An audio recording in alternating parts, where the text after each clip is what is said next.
विश्व विख्यात परम संत और लोगों में अध्यात्मवाद और मानववाद की अलख जगा रहे पूज्य संत बाबा उमाकांत जी महाराज ने संकल्प का महत्व बताते हुए संदेश दिया है कि संकल्प में शक्ति होती है। इसलिए ये संकल्प बना लो कि अब इस शरीर को मांसाहार से गंदा नहीं करेंगे, वरना जिसने ये मानव मंदिर दिया है वो सजा दे देगा। इसलिए आप लोग इस शरीर को साफ सुथरा रखो, शाकाहारी नशा मुक्त रहो। अब सती भेंट यह तन नाही, शिव संकल्प कीन मन माही। और सती भेंट अब यह तन नाही, जैसे उन्होंने संकल्प बना लिया कि अब सती से भेंट नहीं करेंगे। आप ये समझो कि एक छोटे आदमी के कहने पर, धोबी के कहने पर सती जैसे सीता पत्नी का परित्याग कर दिया था। ऐसे संकल्प बनाना है आपको कि अब नहीं इस तन से गया। यह बिल्कुल संकल्प बना लो कि अब इस मंदिर को अगर गंदा किए तो मंदिर बनाने वाला ही मारेगा। मंदिर बना देते मिट्टी और पत्थर का, अब वहाँ चले जाओ, अभी मांस डाल दो, मछली डाल दो तो मंदिर वाला छोड़ेगा? मुर्दा डाल दो तो मंदिर वाला छोड़ेगा? कूटेगा कि ये पूजा की जगह और तुमने यहाँ गंदगी पैदा कर दिया। ऐसे ही उसने बनाया किसके लिए? पूजा के लिए, भजन के लिए। इसको जब गंदा करोगे तो घूसिम घूसा करेगा कि नहीं करेगा?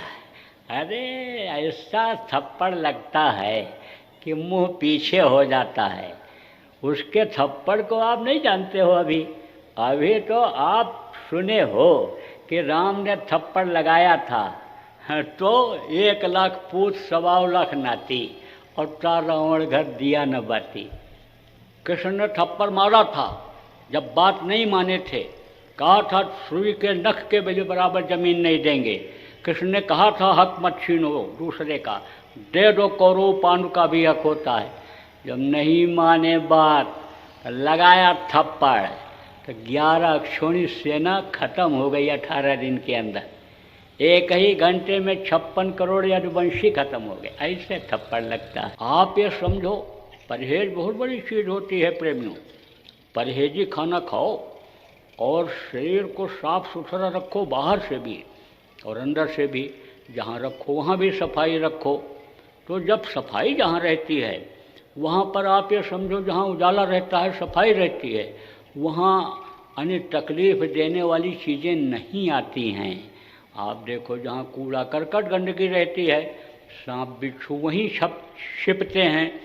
जहाँ पर देखो गंदगी रहती है, अक्षर मच्छर ये जो तकलीफ़ देने वाले होते हैं वहीं छिपते हैं। और मौका पा करके और आवाज़ दे करके डंके के चोट पर खून पी कर चले जाते हैं।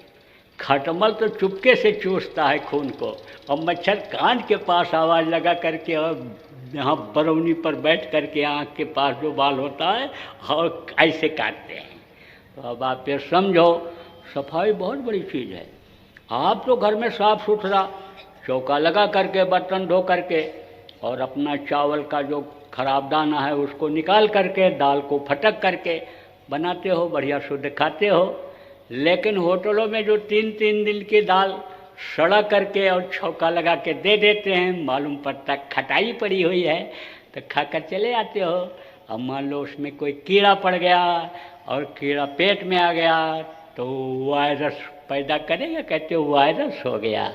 चमगादड़ भी खा जाते, गेंगटा भी खा जाते, सांप भी खा जाते हैं, तो जहर कहाँ जाएगा?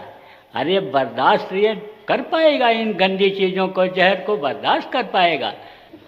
तो आप अब आज से संकल्प बनाओ, मांस नहीं खाएंगे, मछली नहीं खाएंगे, अंडा नहीं खाएंगे, शराब नहीं पिएंगे, ऐसे नशे का सेवन नहीं करेंगे कि जिससे बुद्धि खराब हो जाती है, आदमी पागल हो जाता है, होश में नहीं रहता है, माँ बहन बहू बेटी पहचान खत्म हो जाती है।